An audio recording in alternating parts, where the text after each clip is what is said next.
I met Buhari through El Rufai. We interacted 3-4 times. We'll go and meet him. He had a house somewhere else, not here. He lives just around the corner from here now.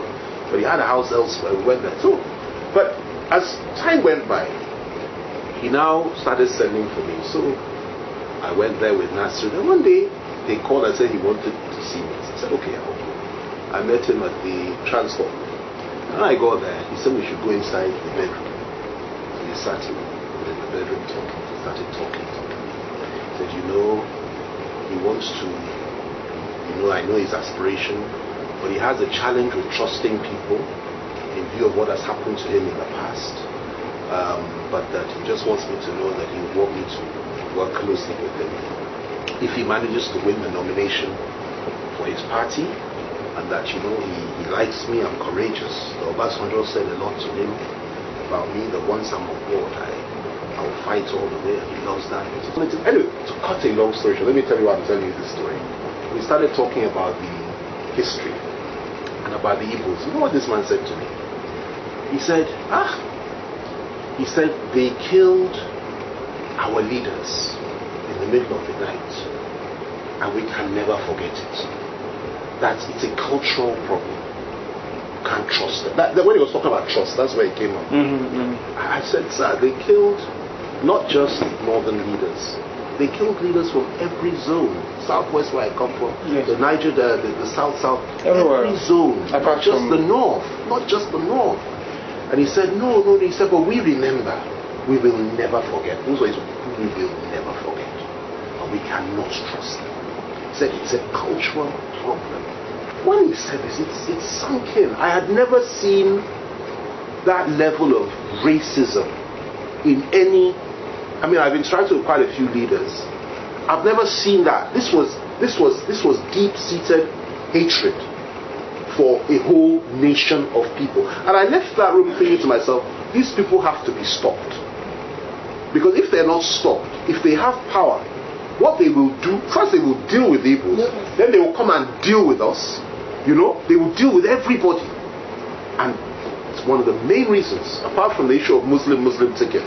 That's what I said, no. Not only will I leave them, I will also expose them and fight them. You understand there are some basic, fundamental, core issues that you must never compromise on.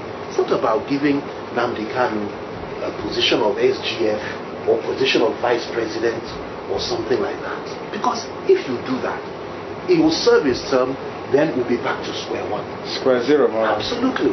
You've got to fight for your people. You've got to fight for your people. And it's a structural, seismic change. Absolutely. In thinking and in approach. And if they say no, then break it. You know, I told you when we were in detention, the truth is I don't even believe in this union anymore. I don't believe in it. I don't believe in Nigeria. I don't believe that the Northwest and the Northeast, you know, as they are now, should be part of us. Because their whole mindset, their whole, you know, view about the world is different to ours.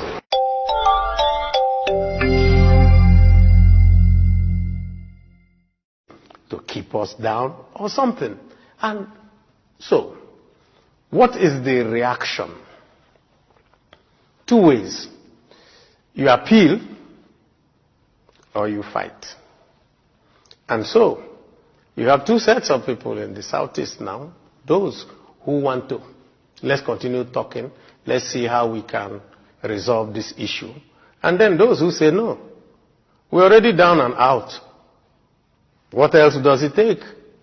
Let us all die. You know, the federal government just turns a blind eye. And I continue to say, and I have sat on the floor of the Senate and I've said it. Why has this federal government not ever opened their mouth to say that the herdsmen are terrorists? Why? Why would this federal government not ever agree that all those people who are carrying AK-47s are killing people are terrorists? Yet, it was so easy to quickly go to court to get an injunction and declare IPOB terrorists. That means that in the mindset of those who are running this country today, they see some people as their enemies. They have not come out of the Civil War 50-something years later, they are still fighting the civil war. And so what they do today is that they come and call us. I'm a politician. I'm one of those who are seen as, and say, oh, don't worry. If you just be with us, we will make you president. And they think they are talking to fools. And they tell us, oh, don't worry. This is time for Igbo president. No Igbo man wants a president. What we want is that you restructure this country so that me and you, Ladi, we are seen as citizens. So that if I carry an AK-47, you jail me. It's not if I carry a flag, you jail me, and then I carry an AK-47, you say, leave him, he's our brother coming from Burkina Faso. How can that be?